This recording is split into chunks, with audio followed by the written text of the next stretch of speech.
download on this computer. चलो हाँ, शायद हमारा लास्ट टाइम ये क्लास वर्क हुआ था। इस क्लास वर्क में मैंने बोला था कि आपको करना है, और देखिए लाइव लेक्चर की तरह ही आप किया करो। कोई भी प्रॉब्लम है तो मुझे बताया करो कि सर ये वाला आप हमें बताइए किस तरीके से करना है। नोट्स भी आप जब बोला जाए तभी लिखने हैं, बाद में लिखूंगा बाद में लिखूंगी ऐसा प्लीज मत कीजिए। सो आगे चलते हैं। अब हमने देखा है कि हमको प्रिपरेशन करना है।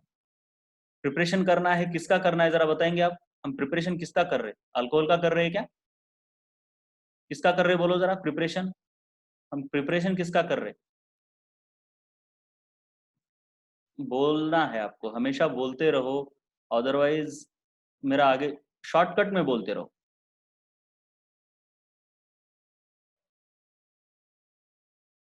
चलिए, आप लोगों को आवाज तो सुनाई दे रही है ना बेटा? आवाज सुनाई दे रही है क्या?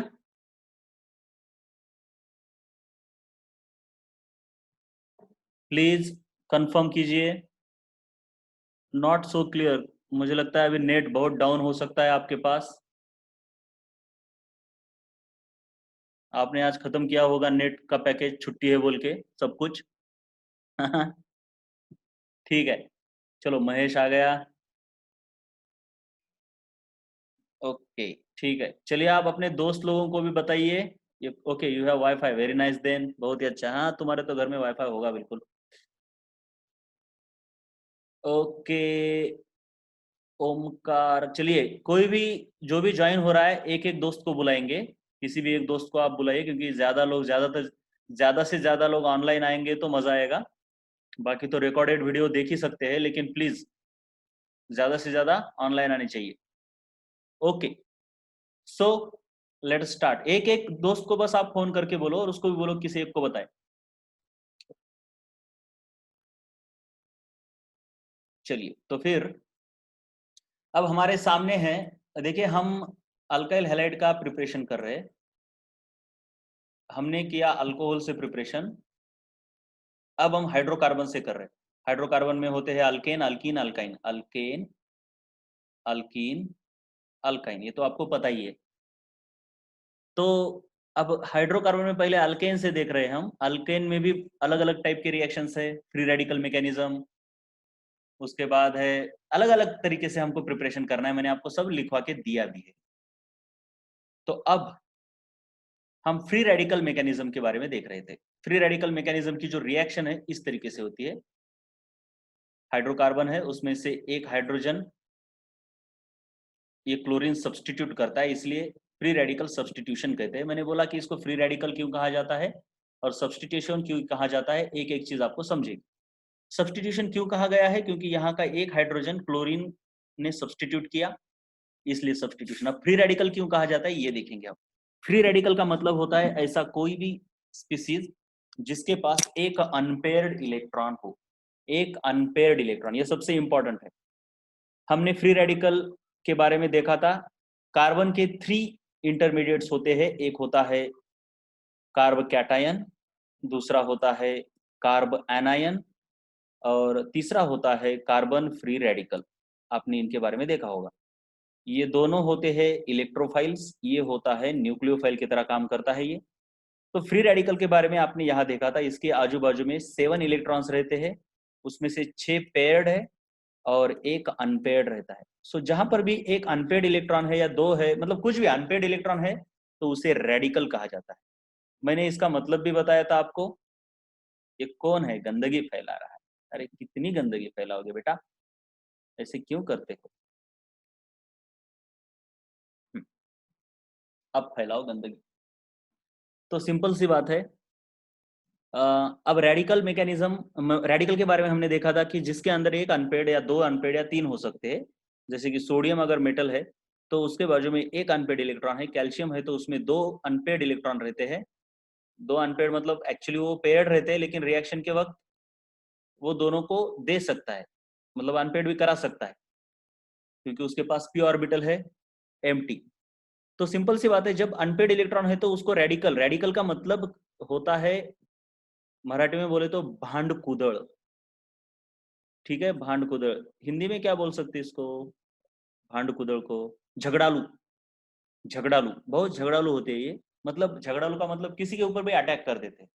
तो सिंपल सी बात है, जो भांड कुदड़ होता है, झगड़ालू होता है, वो क्यों होता है झगड़ालू, मतलब वो स्टेबल नहीं रहता। ठीक है, वैसे ही जैसे नोबल गैसेस है वो स्टेबल रहते हैं, क्योंकि उनको रिएक्शन करनी ही नहीं है, किसी के साथ पंगा ही नहीं लेना है, क्योंकि वो खुद में सेटिस्फाइड है। और झगड़ालू लोग कैसे होते हैं, जो सेटिस्फाइड नहीं रहते।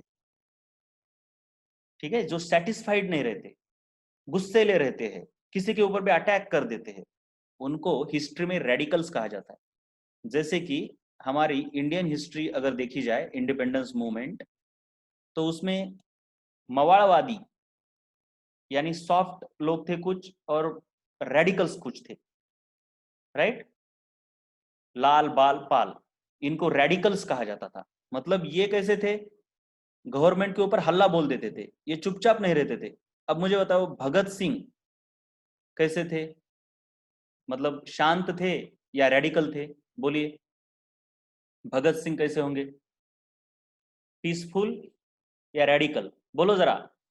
हाँ, Bhagat Singh of course radical थे। तो आपको अब समझ में आ गया कि रेडिकल किसको कहा जाता है। तो रेडिकल्स का मतलब वो होता है जो बहुत झगड़ालू है, किसी के ऊपर भी अटैक करता है। तो केमिस्ट्री में भी जो अटैक करता है, अब अटैक कौन करेगा, जो स्टेबल है वो या जो अनस्टेबल है वो।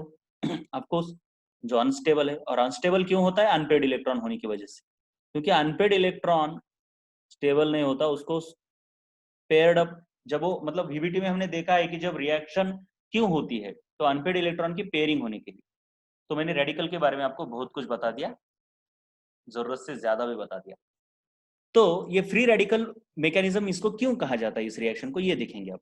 तो इसका मैकेनिज्म देखना होगा कि ये किस तरीके से ये रिएक्शन होती है। आपको भूलना नहीं है, आपके पास दो रिएक्टेंट है, एक है अल्केन और दूसरा है क्लोरीन। तो रिएक्शन शुरू होने से सबसे पहले मैकेनिज्म, मतलब क्या, प्रोसीजर। अरे मैकेनिज्म कुछ नहीं होता बेटा, बस इसको नाम दिया है गंदा सा, प्रोसीजर यार। यूट्यूब के ऊपर खाने की प्रोसीजर बताते हैं ना, वो सब्जियां वब्जियां, आलू की सब्जी कैसे बनाए, आलू से बैंगन की सब्जी कैसे बनाए, पता नहीं क्या क्या, बहुत कुछ। ठीक है, तो वो प्रोसीजर, पहले आलू काटो, हाँ, फिर उसको कुछ करो, फिर उसमें नमक डालो, फिर ऐसा करो, बस। मैकेनिज्म का मतलब होता है प्रोसीजर यार, कुछ भी नहीं है। बेसिकली केमिस्ट्री है ही कुकिंग, पकाना, खाना पकाने की तरह होती है। तो मैकेनिज्म मतलब पहले क्या होता है, तो सबसे पहले इस रिएक्शन में ये जो क्लोरीन का मॉलिक्यूल है, वो सनलाइट के प्रेजेंस में या हीट के प्रेजेंस में इसका बॉन्ड ब्रेक होता है। अब आप ही मुझे बताओ, इसका बॉन्ड कैसे ब्रेक होगा, होमोलाइटिकली या हेट्रोलाइटिकली, बोलो जरा, बोलो फटाफट बोलो। होमोलाइटिकली, क्योंकि दोनों की ताकत तो सेम है ना बेटे, दोनों की ताकत सेम है, तो होमोलाइटिकली। तो और फेवरेबली हीट या फिर सनलाइट के प्रेजेंस में होमोलाइटिक बॉन्ड फिजन ज्यादा फेवरेबल होता है, ये मैंने लिखवा के भी दिया था। तो ये इस तरीके से, जब इस तरीके से होता है तो इसके ऊपर एक इलेक्ट्रॉन निकालना चाहिए और इसके ऊपर एक इलेक्ट्रॉन निकालना चाहिए, दिखाने के लिए। उसने नहीं लिखा था, लेकिन देखिए आप लिखते हो कैसे गलतियां करते हो, ये भी इसकी नोटबुक से आपको पता चलेगा, क्योंकि एक स्टूडेंट की नोटबुक है। मैंने तो पढ़ाते वक्त बिल्कुल सही पढ़ाया हुआ होता है, लेकिन लिखते वक्त आप गलतियां करते हो, एरो किस तरीके से नहीं निकालते। अब मैंने इसको तोड़ते वक्त डायरेक्ट कभी तोड़ा तोड़ा नहीं होता है, ऐसे एरो ही निकाले होते हैं, लेकिन उसने तो क्या किया, उसने एरो निकाले ही नहीं बेटा, समझ रहा है ना। तो ये गलतियां हो जाती है ट्वेल्थ बोर्ड में, जब आता है write down the mechanism for free radical substitution of alkane, तो उसने डायरेक्ट ऐसा लिख दिया, देखो ऐसे, तो मार्क चला गया ना बेटे। ठीक है, ये बहुत इंपॉर्टेंट होता है ये ऐसे दिखाना, एक एक चीज को बहुत इंपॉर्टेंस है। समझ में आ रहा है क्या मैं क्या बोल रहा हूँ, कहाँ पे गलती होती है लिखते वक्त, और इसमें मार्क कट जाते हैं आपके बोर्ड में। समझ रहा है तो यस बोला करो, ठीक है। तो चलिए, अब ये जो था मॉलिक्यूल था क्लोरीन का Cl2 मॉलिक्यूल, अब ये क्लोरीन के फ्री रेडिकल है, यानी क्लोरीन एटम है, ये आयन नहीं है बेटा। आयन होता तो उसके ऊपर माइनस प्लस ऐसा चार्ज आता, एटम है क्लोरीन का, और क्लोरीन का एटम ही क्लोरीन रेडिकल कहलाता है। ठीक है, ये पहली स्टेप है मैकेनिज्म की, पहली स्टेप क्या है फिर, the first is called as chain initiation. अब ये जो रिएक्शन है ना, एक के बाद एक मॉलिक्यूल रिएक्ट होता है ऐसे चेन में, जैसे कि आप पटाखों की ये पूरी की पूरी सीरीज जलाते हो ना शादियों में, वो चेन की तरह फटते रहते हैं, फट फट फट फट फट फट फट। तो वैसे ही ये रिएक्शन ना ऐसे चेन की तरह होती है। कैसे होती है देखेंगे। चेन का मतलब है एक का देख के दूसरे का होना, दूसरे से तीसरे को। ये कोरोना वायरस में भी चेन ही है, देखिए चेन रिएक्शन है, एक के बाद दूसरे को, दूसरे को तीसरे को। चेन को ब्रेक करना ही कहते हैं ना इसको। तो चेन मतलब एक के बाद दूसरा, दूसरे के बाद तीसरा होना, इसलिए इसको चेन कहा जाता है। तो ये चेन की शुरुआत हो रही है क्लोरीन रेडिकल से होमोलाइटिकली फूटने से, जिससे कि रेडिकल फॉर्म हो रहा है। This is called as initiation of the chain. Sorry. अब दूसरी बात, सेकंड स्टेप देखेंगे, चेन प्रोपोगेशन। चेन इनिशिएशन का मतलब क्या होता है? भारत के बाहर से, मान लो कोरोना के बारे में, इंडिया के बाहर से सबसे पहले जो आया उसे बोलेंगे चेन इनिशिएशन।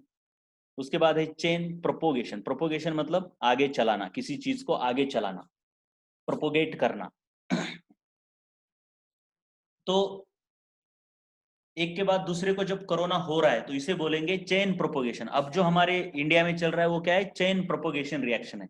एक के बाद दूसरा, दूसरे के बाद तीसरा, तीसरे के बाद चौथा। तो अब देखते हैं यहाँ पे चेन प्रोपोगेशन कैसे होता है। सबसे पहले तो इसने एरोज बहुत ही गंदे निकाले हैं। इसको मार्क 0 मिलते हैं बेटा, 0 मार्क्स। देख लो आप, हाँ कैसे गलत निकाले हैं, आप बाद में देख लो। और ये बहुत जरूरी है। हाँ, इनिशिएशन चाइना को कह सकते हो आप। तो ये बहुत जरूरी है बेटा। मैं दिखा रहा हूँ इसकी नोटबुक भी। ये भी कोई ऐसा फालतू स्टूडेंट नहीं था, ये अच्छे ही स्टूडेंट है, लेकिन फिर भी ऐसी गलतियां करते हो आप, और इसकी वजह से मार्क्स चले जाते। तो मैं आपको ठीक तरीके से अब बताता हूँ कि चेन प्रोपोगेशन कैसे करना चाहिए। देखिए, जो भी वेसल है, वेसल के अंदर आपके पास कौन कौन है? मीथेन भी है, क्लोरीन भी है। सबसे पहले अटैक सनलाइट ने किया क्लोरीन के ऊपर। अब क्लोरीन रेडिकल क्या करता है? इसके ऊपर अटैक करता है।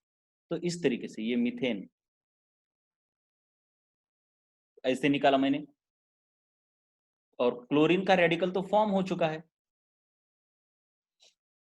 अब क्या होता है देखिए, क्लोरीन का रेडिकल क्या बोलता है? मुझे कहीं से भी इलेक्ट्रॉन चाहिए, तो इससे इसे बोलता है, इस हाइड्रोजन को बोलता है तो अपने बॉन्ड के अंदर का इलेक्ट्रॉन ले ले और मेरे साथ बॉन्ड कर। तो इसने ले लिया, और लेने के बाद फिर इधर डाल दिया, मतलब क्लोरीन के साथ बॉन्ड किया। तो मैं इसको डायरेक्टली कैसे दिखाता हूं, देखिए इस प्लस को थोड़ा हटा देता हूं, बीच में आ रहा है ऐसे।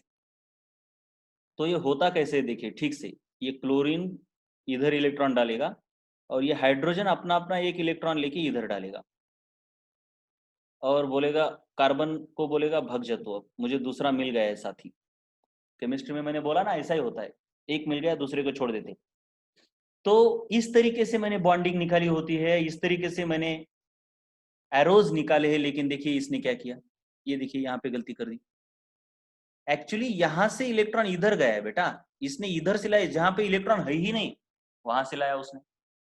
इसका कोई मतलब है क्या? तो आपको समझ में आया गलती कहाँ पे हुई? बोलो एक बार, यस और नो।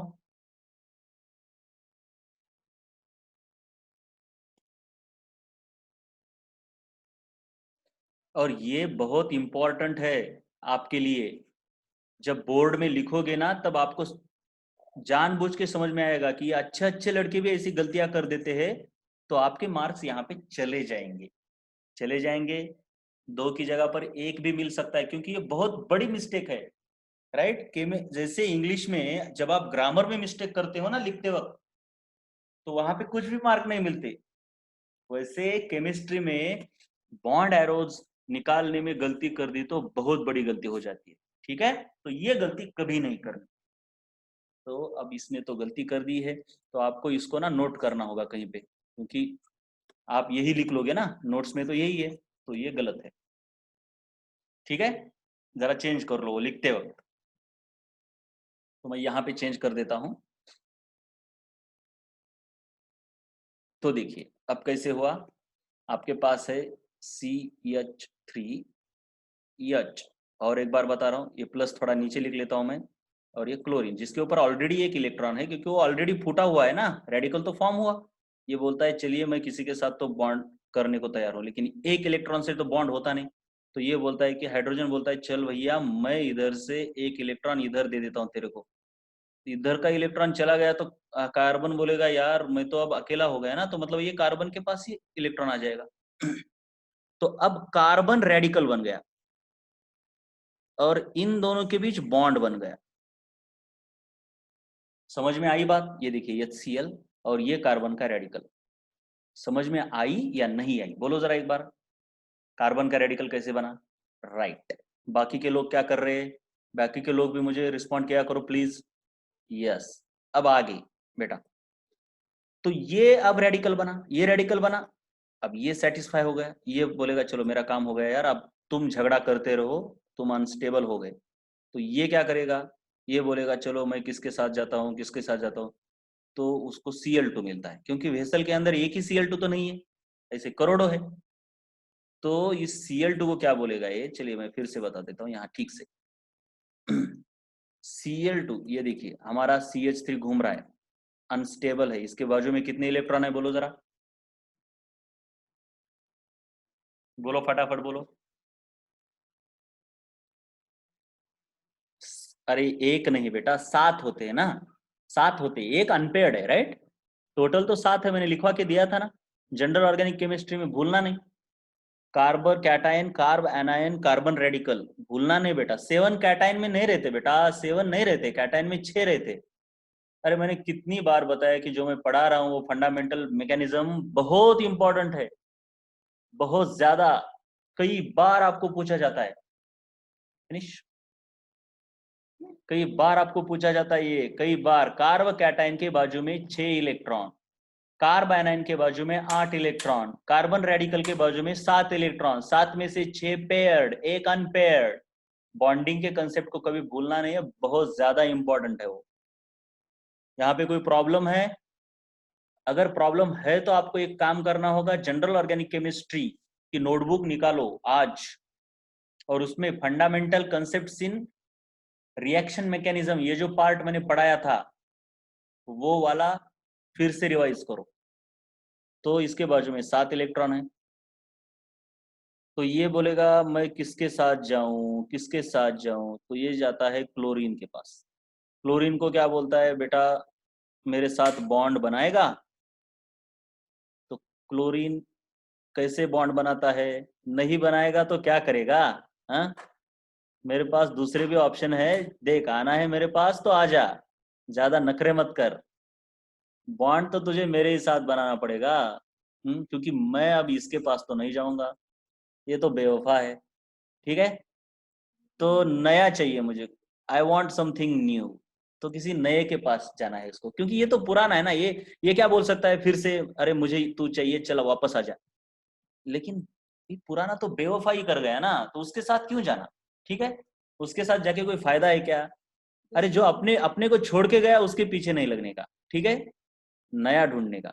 तो बोलता है चलो Cl2 तू आ जा मेरे पास।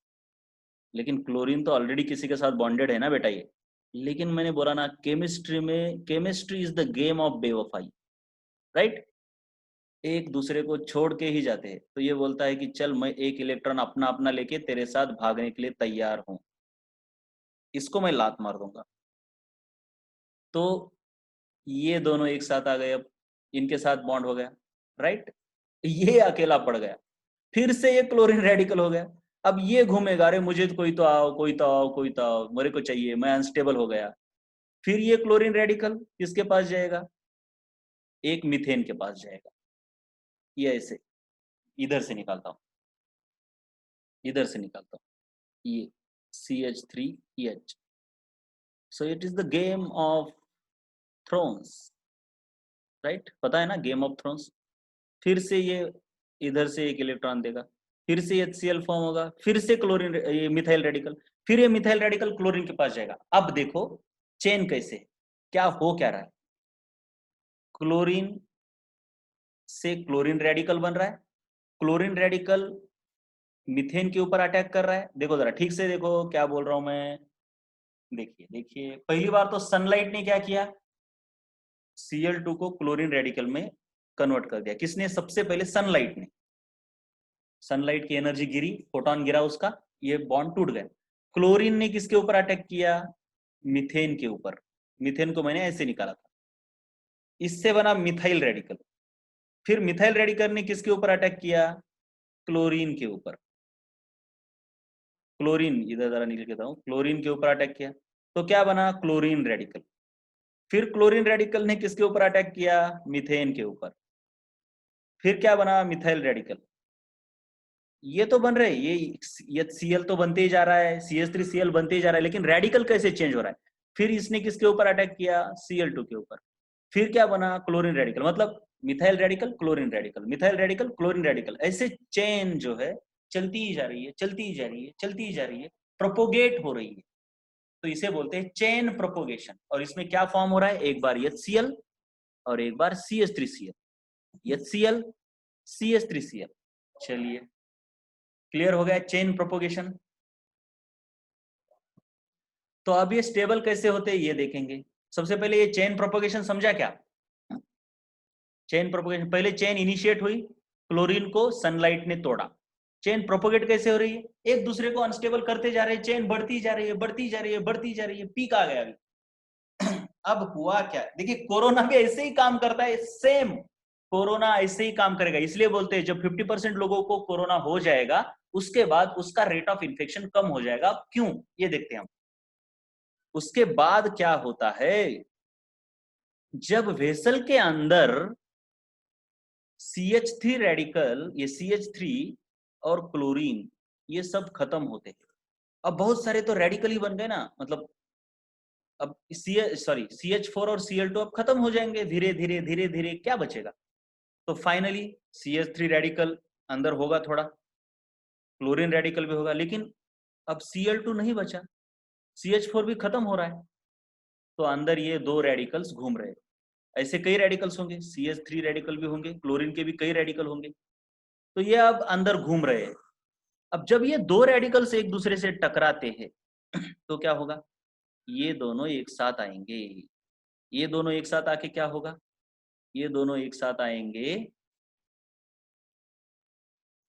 देखिए अब चेन हो रही है, चेन हो रही है, चेन बढ़ते जा रही है। आपका CH3Cl फॉर्म होते जा रहा है, HCl भी उसके साथ फॉर्म होते जा रहा है। लेकिन जब बहुत सारे CH3 पैदा होते हैं तो दो CH3 मान लो टकरा गए, तो सिंपल सी बात है यार, इसका भी एक इलेक्ट्रॉन, इसको भी चाहिए, इसको भी चाहिए, तो दोनों एक दूसरे के साथ टकरा के ये ऐसा होते।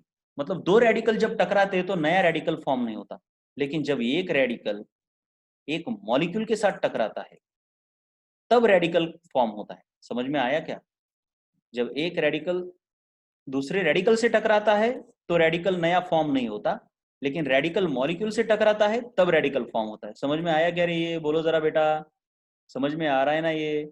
तो अब क्या हो रहा है कि मॉलिक्यूल खत्म हो गया ना बेटा, बहुत सारी रिएक्शन हो गई, कितनी देर रिएक्शन चलती गई चलती गई, अब मॉलिक्यूल खत्म हो गए, बस बचे सिर्फ रेडिकल। तो दो रेडिकल एक दूसरे से टकराए तो नया रेडिकल फॉर्म ही नहीं हुआ। जब नया रेडिकल फॉर्म नहीं हो रहा तो रिएक्शन आगे थोड़ी जाएगी, रिएक्शन आगे जा क्यों रही है? नए रेडिकल से, नए रेडिकल से ही जा रही है। तो रेडिकल खत्म हो गए तो अब रिएक्शन रुक जाएगी। तो ऐसे कौन से रेडिकल है जो एक दूसरे से टकरा सकते? क्लोरीन रेडिकल है जो कि मिथाइल रेडिकल से भी टकरा सकता है, तो इनके बीच क्या होगा? CH3Cl। दो क्लोरीन रेडिकल भी एक दूसरे के साथ आ सकते हैं, तो इनसे Cl2 फॉर्म होगा, राइट? अब आपने देखा कि जो रिएक्शन हो रही है उसमें, ठीक से देखो बेटा, कोई जल्दबाजी नहीं। हमें चाहिए क्या है? हमको चाहिए कि ये CH4 क्लोरीन के साथ रिएक्ट हो और CH3Cl फॉर्म करे और बाद में HCl फॉर्म करे उसके साथ। तो अब इंपॉर्टेंट बात यह है, हमें ये प्रोडक्ट, मेन प्रोडक्ट है हमारा, डिजायर्ड प्रोडक्ट है, ये चाहिए हमको। लेकिन आपने देखा कि इस वेसल में जब रिएक्शन खत्म होने को आती है तो ये यूजलेस प्रोडक्ट फॉर्म होता है जिसकी हमें जरूरत नहीं है। ये यूजफुल है या यूजलेस है? बोलो जरा, ये वाला बोलो।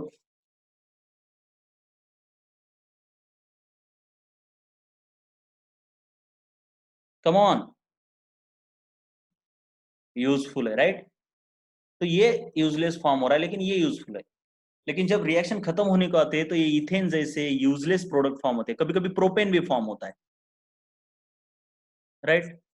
इसको फॉर्म होने दो, कोई प्रॉब्लम नहीं है, क्योंकि ये फिर से फूट के फिर से CH3Cl बना सकता है। लेकिन इथेन और प्रोपेन जैसे यूजलेस प्रोडक्ट इसमें फॉर्म होते हैं, तो ये मेथड गुड मेथड बोलेंगे या बैड मेथड बोलेंगे, बोलो जरा।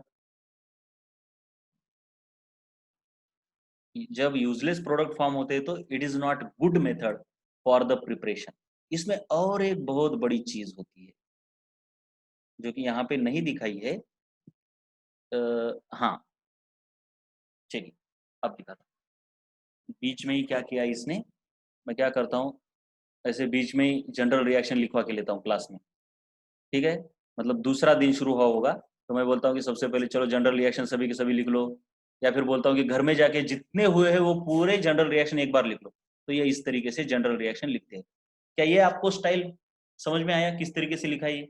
मतलब हर बार ROH लिखने की जगह पर क्या किया उसने, एक ही बार ROH लिखा और अलग अलग साइड रिएक्टेंट्स लिख दी।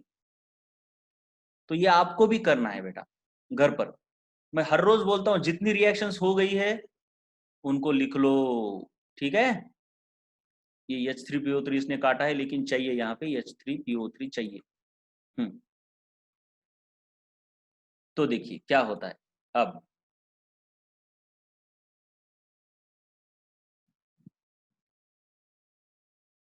अब क्या होगा, अब ये होगा, हाँ, drawbacks of free radical substitution of hydrocarbon हम देखेंगे अभी। तो समझे, सबसे पहले हमने देखा कि रिएक्शन का मैकेनिज्म क्या होता है। देखो, एक सबसे पहले चेन इनिशिएशन, उसके बाद है चेन प्रोपोगेशन, और फाइनल है चेन टर्मिनेशन। मतलब दो रेडिकल जब एक साथ आते हैं तो चेन टर्मिनेशन होता है, राइट। यहां तक हमने देखा है, भूलना नहीं है मैंने क्या क्या बोला। क्लोरीन से chlorine radical, this is called chain initiation. और फिर क्लोरीन रेडिकल से मिथाइल रेडिकल, मिथाइल रेडिकल से क्लोरीन रेडिकल, ये चलते रहता है लूप, इसको बोलते हैं चेन प्रोपोगेशन। और जब दो रेडिकल एक साथ आते हैं तो इथेन अगर अलग अलग, मतलब दो रेडिकल टकराने के बाद जो होता है उसे बोलते हैं chain termination. Chain initiation, chain propagation, chain termination, chain initiation, chain propagation, chain termination. So these are three steps in the free radical substitution of the hydrocarbons. Now we will look at the drawbacks of free radical substitution. The first drawback is useless byproducts like ethane are produced, जो कि मैंने already आपको बताया। Now with alkyl halide we get the mixture of polyhalogen derivative. Now this is very important. ये देखिए, चलिए इसको मैं जरा elaborate करता हूँ खुद से। देखिए, रिएक्शन लिखने का मैंने एक स्टाइल आपको बताया था। Now this is the style of writing reaction CH4 plus Cl2 gives CH3Cl plus HCl. Now this is one of the styles of, this is actually the general way of writing the reaction. Lekin there is yet another way of writing the reaction in a condensed form, like this CH4 reacts with Cl2, and this byproduct can be written as minus HCl, and main product is written like this. Now you know this way of writing. This is the bioreactant and this is the byproduct. You know this? Know this? Okay. Now when the reaction is going on, the chlorine reacts with yet another hydrogen. Now see. Now see one thing. There is yet another thing. See. When chlorine can replace, now this is the methane. Now chlorine replaces this hydrogen with chlorine. You get like this. Now this is what is required. This is called as alkyl halide or monohalogen derivative. But chlorine replaces, many a times chlorine replaces this hydrogen as well as this hydrogen. So what happens is like this.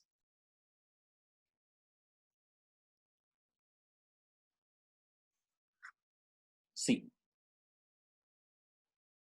the methane initially reacts with chlorine to give monohalogen derivative,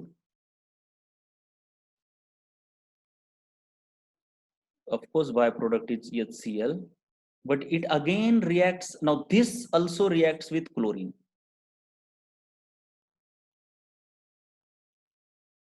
And one more chlorine is added here,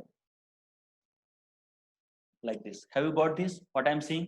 मतलब chlorine एक एक करके सभी hydrogen को replace करना शुरू कर देता है, एक एक करके सभी हाइड्रोजन को रिप्लेस करना शुरू होता है। ये आपको समझ में आया क्या? बोलो जरा। क्लोरीन ने जैसे एक हाइड्रोजन को रिप्लेस किया ना, लेकिन दूसरे को भी कर सकता है, तीसरे को भी कर सकता है, चौथे को भी कर सकता है।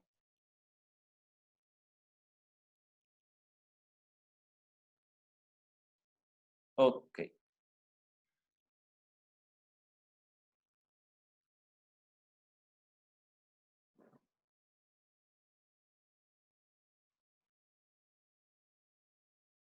राइट। दूसरी बात, आप लोगों को पता होना चाहिए, फिजिक्स का लेक्चर कितने कितने बजे होता है आपका? 12th क्लास वालों का regular physics lecture, physics lecture. Okay, 9 बजे, सुबह 9 बजे क्या? अरे सुबह 9 बजे, ठीक है। फिर मुझे लगता है शायद मारुति सर चेंज करने वाला, क्योंकि सुबह 9 बजे। अब हाँ ठीक है, मारुति देखिए, पाटिल सर जब आपके ग्रुप के ऊपर मैसेज डालेंगे तो जरा ध्यान रखना, टाइम चेंज हो सकता है, क्योंकि पाटिल सर के पास अभी कुछ दिनों के लिए नेट नहीं है, तो शायद, या फिर स्वर्गकर से लेने वाले हैं लेक्चर, तो टाइम चेंज हो सकता है। बस ध्यान रखो, अभी तो 9 बजे, राइट? जब मैसेज आएगा तो उसके अनुसार आप चेंज कर लेना। ओके। तो फिजिक्स का लेक्चर सुबह 9 बजे होता है हर रोज। अगर चेंज है कुछ तो आपको ग्रुप के ऊपर उसका मैसेज मिल जाएगा। नाउ सी हियर, CH4, ये CH3Cl है, ये 2 क्लोरीन आ गए, फिर से ये क्लोरीन के साथ रिएक्ट हो सकता है, और इसके 3 हाइड्रोजन क्लोरीन द्वारा रिप्लेस हो सकते हैं, ऑफकोर्स ये बाय प्रोडक्ट। उसके बाद और एक बार ये क्लोरीन के साथ रिएक्ट हो सकता है, ठीक है, नो प्रॉब्लम।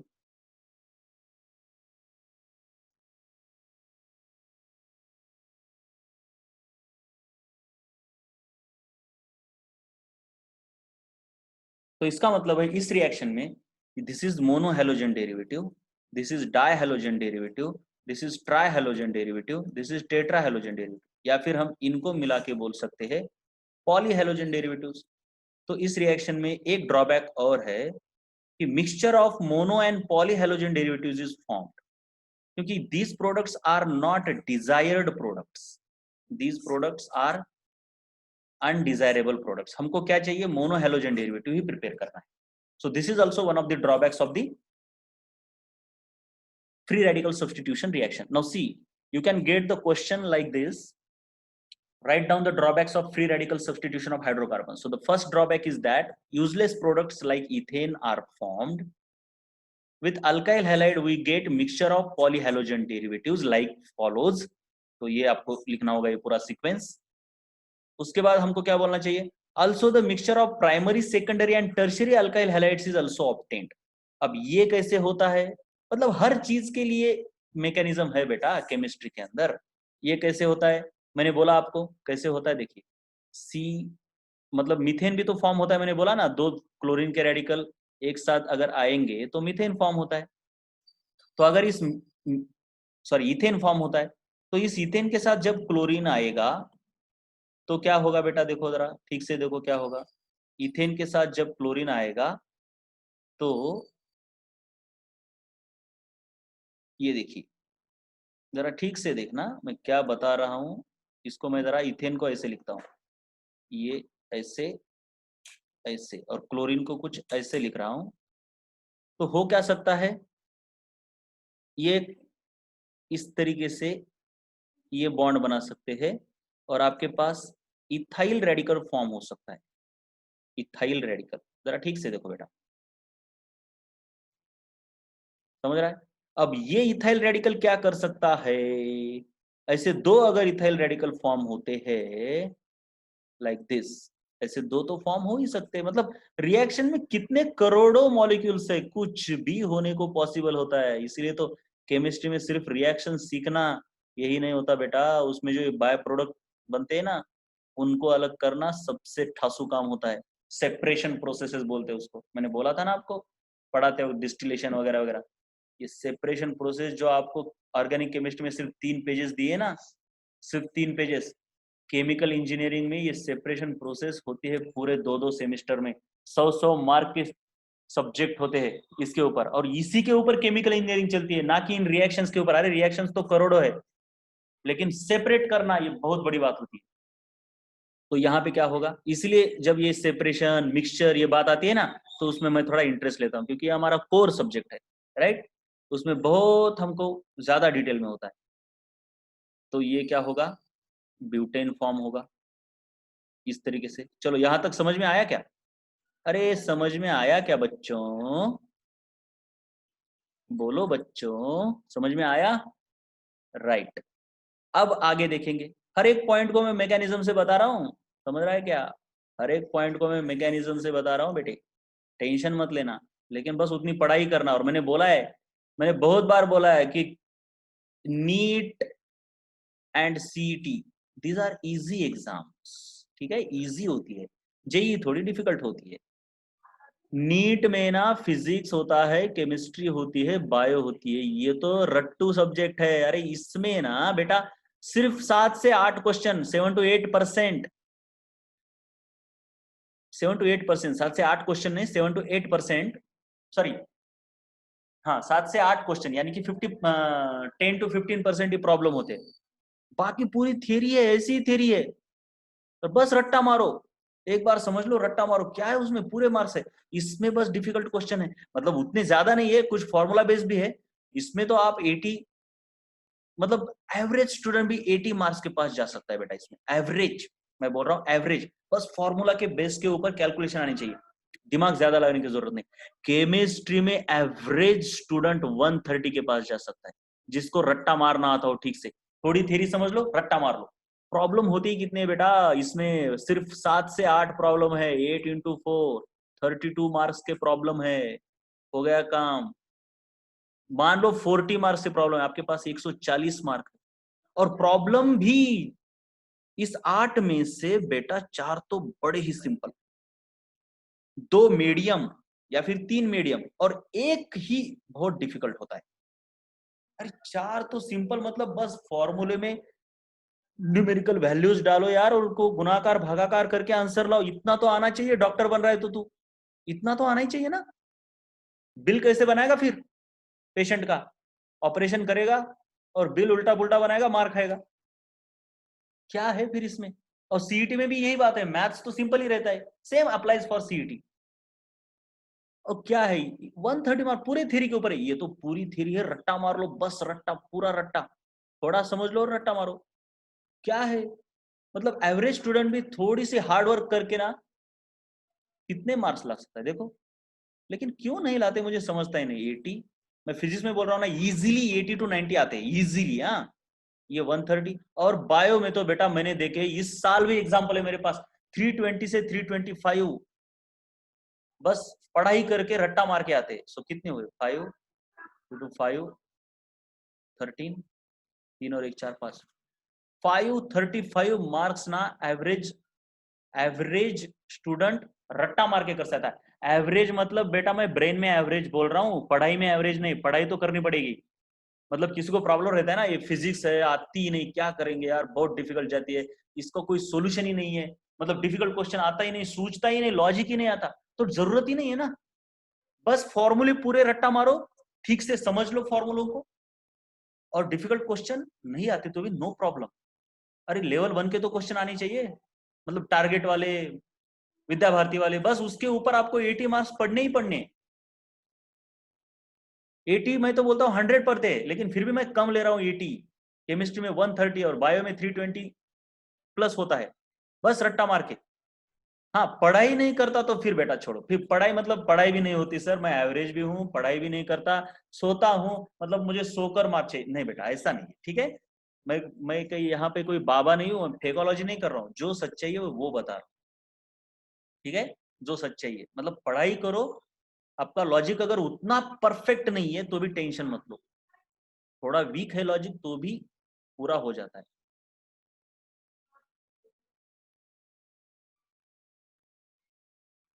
नीट इजी है यार, मैं बोलता हूँ, लेकिन समझते नहीं। क्या करेंगे, एक फिजिक्स उसको ही लेंगे, उसका ही बतंगड़ बनाएंगे पूरा। अरे नहीं, फिजिक्स इतना डिफिकल्ट है, कैसे आप ये इजी बोलते हो? अरे हाँ ना, मैं कहाँ बोल रहा हूँ कि फिजिक्स डिफिकल्ट नहीं है। अरे डिफिकल्ट है फिजिक्स, लेकिन उसका पोर्शन कितना है, कितना डिफिकल्ट है। केमिस्ट्री में यस, एसबीसीसी बहुत डिफिकल्ट है, आयोनिक इक्विलिब्रियम में भी क्वेश्चन बहुत डिफिकल्ट है, थर्मोडायनामिक्स में भी क्वेश्चन बहुत डिफिकल्ट है। अरे लेकिन पूरा उस पे नहीं है ना बेटा, ऐसे बस 2-3 क्वेश्चन आने वाले, बस उसी को लेके पूरी केमिस्ट्री डिजाइन करोगे क्या? आपकी इनऑर्गेनिक केमिस्ट्री कहाँ गई, इतनी सारी 30 मार्क्स की, पूरा रट्टा है उसमें। हाँ, ये पूरी ऑर्गेनिक केमिस्ट्री पूरा रट्टा है, इसमें पूरा रट्टा मारना है बस। और पढ़ाई तो आप कर ही सकते हो, बस लॉजिक होता है कि वो ना गॉड गिफ्टेड होता है, मतलब उसको बहुत, मतलब बहुत मेहनत करनी पड़ती है वो लॉजिक को क्या ये करने के लिए, डेवलप करने के लिए। इसलिए मैं बोल रहा हूं कि लॉजिक अगर डेवलप भी नहीं हो रहा तो टेंशन लेने की बात नहीं है। आपके बायो या फिर मैथ्स और केमिस्ट्री में ही मैक्सिमम मार्क्स आ जाते हैं, मेरी बात मानो। और डरना है तो डरो, बहुत बताया अब मैंने तो। और मैं प्रूव कर सकता हूं, ऐसी बात नहीं है कि मैं ऐसे फेंक रहा हूं, मेरे पास आओ, मैं आपको पेपर लेके दिखाऊंगा। देखो ये क्वेश्चन, ये लेवल 1 का है, ये सिर्फ फॉर्मूला ओरिएंटेड है, ठीक है। अरे आप, मैंने कल आपके डाउट सेशन लिया आयोनिक इक्विलिब्रियम में, ठीक है, उसमें से एक भी क्वेश्चन आसान नहीं था, सभी डिफिकल्ट थे। तो ऐसे क्वेश्चन देखते हैं और उनकी, आपको पता है, ठीक है, उनकी क्या होती है, उनकी हालत खराब हो जाती है, और उनको लगता है कि अरे बहुत डिफिकल्ट है, बहुत डिफिकल्ट है, फ्रस्ट्रेट हो जाएंगे।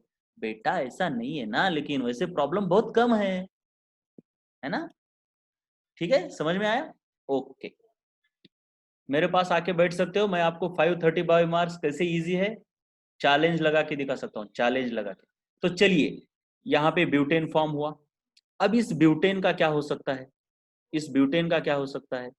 तो ये भी मैं जो पढ़ा रहा हूँ ना अभी इतना, ये सब, ये भी बहुत ज्यादा डीप पढ़ा रहा हूँ, लॉजिकल है, इतनी भी जरूरत नहीं है नीट में तो, और सीईटी में इतनी भी जरूरत नहीं है कि क्यों टर्शरी फॉर्म होता है वगैरह वगैरह, छोड़ दो। लेकिन फिर भी, क्योंकि ये इंपॉर्टेंट है आपके लिए, मतलब इससे लॉजिक डेवलप होगा थोड़ा बहुत। तो ये क्या हो सकता है, देखो बेटा, ये क्लोरीन और ये निकल के जा सकते हैं, और ये क्लोरीन यहाँ पे आ सकता है, तो CH2, और यहाँ पे ना ये क्लोरीन आया। ये प्राइमरी है या सेकेंडरी है, बोलो जरा, अल्काइल हैलाइड, ये प्राइमरी है या सेकेंडरी है, कमान। ये जो फॉर्म हुआ अभी, बोलो फटाफट, क्विक।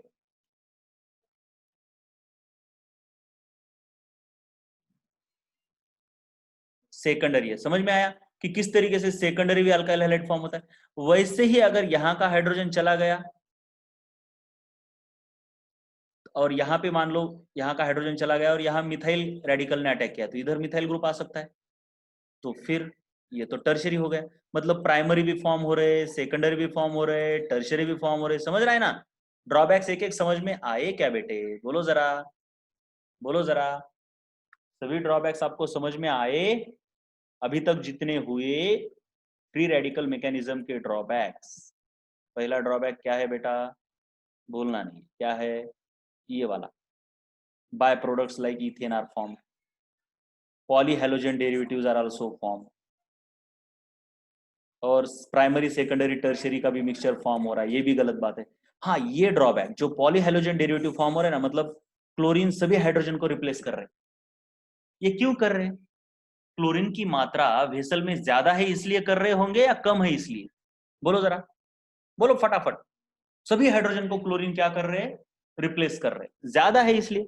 तो इस ड्रॉबैक को हम कम कैसे कर सकते हैं?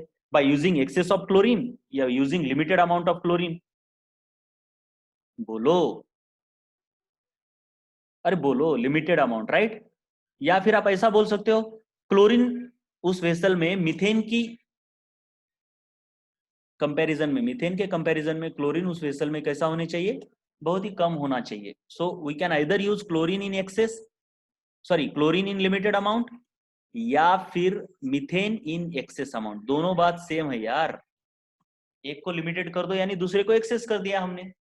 सो this drawback can be minimize. ये आपको 2 मार्क के लिए क्वेश्चन आ सकता है, राइट. या फिर MCQ simple, how the formation of polyhalogen derivatives in free radical substitution can be minimized. So by using excess amount of methane या फिर हाइड्रोकार्बन, या using limited amount of chlorine, right. चलिए इसके feature क्या है इस रिएक्शन के, देखिए बेटा ये रिएक्शन तो हो गई ना, ये तो मेन रिएक्शन हो गई. कब की हो गई आपकी, सिर्फ रिएक्शन करना ही बात नहीं होती, उसके पीछे ये जो एक एक उसके पॉइंट बताओ ना, उसके features, drawbacks, rate of reaction, इसके ऊपर आधे क्वेश्चन होते हैं ऑर्गेनिक केमिस्ट्री में, और आधे क्वेश्चन डायरेक्ट रिएक्शन के ऊपर होते हैं. थ्योरी के ऊपर आधे, मतलब what is the rate of reaction in free radical substitution, और रिएक्शन के ऊपर कैसे आएंगे, Cl2A plus HCl, identify A in the above reaction, तो आप बोलेंगे इट इज CH3Cl. ये हो गए रिएक्शन बेस्ड क्वेश्चन. और theory based, the rate of reaction of hydrogen is tertiary greater than secondary greater than primary, primary greater than secondary, ऐसा कुछ भी, ठीक है. तो अब मतलब रेट ऑफ रिएक्शन के ऑर्डर के ऊपर बहुत सारे क्वेश्चन होते हैं. अब मान लीजिए आपके पास प्रोपेन है, अब ये वाला मैं बता रहा हूं आपको फीचर में, ये वाला मान लीजिए आपके पास प्रोपेन है. अब प्रोपेन कुछ इस तरीके से है, मतलब ऐसे लिख रहा हूं मैं. तो अब मुझे बताइए, अब क्लोरीन इसकी भी जगह पर आ सकता है, इसकी भी जगह पर आ सकता है, इसकी भी, मतलब किसी को भी रिप्लेस कर सकता है. अगर आप देखोगे तो ये प्राइमरी कार्बन है, ये सेकेंडरी कार्बन है, ये टर्शरी कार्बन है. तो आप मुझे बताएंगे, चलो जब क्लोरीन बेटा हाइड्रोजन को इस वाले को रिप्लेस करेगा तो प्राइमरी रेडिकल फॉर्म होगा, जब इस वाले को रिप्लेस करना चाहेगा तो बीच में सेकेंडरी रेडिकल फॉर्म होगा. तो मुझे बताओ कौन सा रेडिकल ज्यादा स्टेबल है, बोलो बोलो, कम ऑन, कौन सा रेडिकल स्टेबल है. अरे यहाँ पे तो प्राइमरी सेकेंडरी, अरे सॉरी सॉरी सॉरी, यहाँ पे क्या गलती हुई, ये सेकेंडरी थोड़ी है बेटा, ये कौन सा है रेडिकल, बोलो जरा, ये रेडिकल कौन सा है. अरे यहाँ पे अगर रेडिकल आता है तो ये प्राइमरी है ना, तो यहाँ पे प्राइमरी सेकेंडरी ऐसे दो ही टाइप के रेडिकल है, राइट. तो मुझे बताओ कौन सा रेडिकल स्टेबल है, सेकेंडरी. तो क्लोरीन रिप्लेस किसको करना चाहेगा, क्लोरीन रिप्लेस इस हाइड्रोजन को ज्यादा करना पसंद करेगा, सेकेंडरी वाले को या प्राइमरी वाले को, बोलो जरा. क्लोरीन किसको रिप्लेस करना पसंद करेगा, या फिर किसकी रेट ऑफ रिप्लेसमेंट ज्यादा होगी, बोलो जरा. मैंने बताया था ना, जिसका इंटरमीडिएट स्टेबल, अरे नहीं नहीं अक्षय जरा ठीक से, जिसका इंटरमीडिएट बेटा स्टेबल होता है ना, उसकी ही रिएक्शन ज्यादा फास्ट होती है. तो इस हाइड्रोजन को निकालते वक्त सेकेंडरी इंटरमीडिएट फॉर्म होगा ना, तो इसका रेट ऑफ रिएक्शन ज्यादा होगा. सो अगर आपके पास एक ही मॉलिक्यूल के अंदर प्राइमरी हाइड्रोजन भी है, सेकेंडरी भी है, टर्शियरी भी है, टर्शियरी भी हो सकता है ना हाइड्रोजन, कैसे हो सकता है, आसान सी बात है यार, आसान सी बात है. आपके पास अगर ऐसा मॉलिक्यूल है,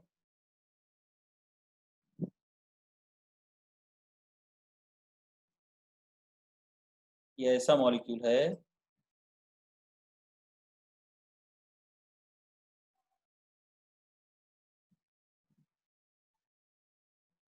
तो देखो ये वाला प्राइमरी हाइड्रोजन है, ये वाला टर्शियरी कार्बन को चिपका है इसलिए टर्शियरी हाइड्रोजन है, और ये वाला सेकेंडरी है. तो टर्शियरी को रिप्लेस करने के लिए टर्शियरी कैटायन फॉर्म होता है, वो सबसे ज्यादा स्टेबल होता है. इसीलिए रिप्लेसमेंट क्लोरीन जब करना चाहता है तो सबसे फेवरेबल उसके लिए टर्शियरी हाइड्रोजन होता है, उसके बाद सेकेंडरी होता है, उसके बाद प्राइमरी होता है. ये भी आपको समझ में आया, ये पॉइंट भी, बोलो समझ में आया तो बोलो यस, राइट. उसके बाद है रेट, देखिए हमारे पास एक है हाइड्रोकार्बन, उसमें प्राइमरी सेकेंडरी टर्शियरी हाइड्रोजन की रेट ऑफ रिएक्शन देखी हमने. यहाँ पे तो सभी प्राइमरी है लेकिन अलग अलग हाइड्रोकार्बन में प्राइमरी सेकेंडरी टर्शियरी हाइड्रोजन होते हैं। अब दूसरा है आपके पास हैलोजन। अब इस हैलोजन की रेट ऑफ रिएक्शन देखनी होगी। अरे भैया, तो सबसे जल्दी किसका बॉन्ड ब्रेक होता है मुझे बताओ अभी। Which bond will break quickest? Chlorine के बॉन्ड को सबसे ज्यादा आप ब्रेक कर पाओगे या आयोडीन के बॉन्ड को? बोलो जरा, किसका बॉन्ड सबसे ज्यादा ब्रेक होगा? ऑफ कोर्स आयोडीन, क्योंकि आयोडीन बहुत बड़ा है, उसकी बॉन्ड लेंथ बहुत ज्यादा है, बॉन्ड लेंथ ज्यादा है तो बॉन्ड वीक है तो ब्रेक होगा। तो सबसे ज्यादा रिएक्टिव कौन होगा? बोलो। Yes, iodine. So rate of reaction of halogen is I2 greater than Br2 greater than Cl2। Fluorine की हम रिएक्शन स्टडी नहीं करते, एक्सप्लोजिव होती है वो। तो इस तरीके से हमने फ्री रेडिकल मैकेनिज्म को डिटेल में देखा, उसके ड्रॉबैक्स देखे, उसके फीचर्स देखे। समझ में आ रहा है क्या? क्या क्या देखा हमने? क्या क्या देखा हमने? देखो मैं बताता हूं क्या क्या देखा हमने। सबसे पहले हमने देखा कि ये जो रिएक्शन है फ्री रेडिकल मैकेनिज्म, ये फ्री रेडिकल मैकेनिज्म उसकी जनरल रिएक्शन कुछ ऐसे है, राइट? ये अल्केन है, उसका हाइड्रोजन ये हैलोजन लेके चला जाता है, ये इसको चिपक जाता है, अल्काइल हैलाइड फॉर्म होगा, ये हेलो अल्केन फॉर्म होगा। उसके बाद हमने देखा इसके ड्रॉप मैकेनिज्म देखा। मैकेनिज्म में क्या देखा? 3 प्रोसेसेस है, chain initiation, chain propagation, chain termination. उसके बाद हमने ड्रॉबैक्स देखे। ड्रॉबैक्स में क्या देखा? अननेसेसरी बाय प्रोडक्ट्स फॉर्म होते हैं, जैसे कि इथेन, पॉलीहेलोजन डेरिवेटिव्स और प्राइमरी सेकेंडरी टर्शियरी सभी का मिक्सचर भी फॉर्म होता है। पॉलीहेलोजन डेरिवेटिव को कम किया जा सकता है by using excess of hydrocarbon. उसके बाद हमने क्या देखा? इसके फीचर्स। फीचर में क्या देखा? रेट ऑफ रिएक्शन या फिर rate of replacement of hydrogen is tertiary greater than secondary greater than primary है। और rate of reaction of halogen क्या है? I2 greater than Br2 greater than Cl2। तो ये सब इस रिएक्शन में हमने देखा है, जिसे कहते हैं preparation of alkyl halide using free radical substitution of halogen. चलो, इसमें कोई कंफ्यूजन, कोई शक या नो शक? All clear? तो बस ऑल क्लियर, पढ़ाई भी किया करो। बस मेरे पढ़ाने से कुछ नहीं होता। मेरे पढ़ाने का आपके सक्सेस में कंट्रीब्यूशन सिर्फ मैं कहता हूं 20 to 30%। आपका खुद को डेवलप करने में, सक्सेसफुल बनाने में 7-80% आपका कंट्रीब्यूशन होता है। कोच सिर्फ आपको गाइड करता है, ठीक है, लेकिन आप अगर इसको रिवाइज नहीं करोगे, पढ़ेंगे नहीं, इसको रट्टा भी मारना पड़ता है। मैं पहले तो कंसेप्ट सब समझाता हूं, ऐसे नहीं कि मैं खाली पीली रट्टा मार लेता हूं आपसे। ऐसा नहीं होता। पहले लॉजिक बताया मैंने, हर चीज का लॉजिक बताया ना मैंने, लेकिन लॉजिक के बाद ध्यान में रखने के लिए आपको लिखना पड़ता है घर में जाकर। जब आपको एक बार आदत हो जाएगी, तो मैं बोल रहा हूँ, बिलीव मी, 535 से 550 मार्क आपके हाथ में, मतलब एवरेज स्टूडेंट के हाथ में। ठीक है, तो इसी के साथ I will take a leave with you and we will conduct the lecture day after tomorrow. तब तक के लिए bye bye, good night. Safe रहो, मस्त पढ़ाई करो, टेंशन किसी चीज का मत लो।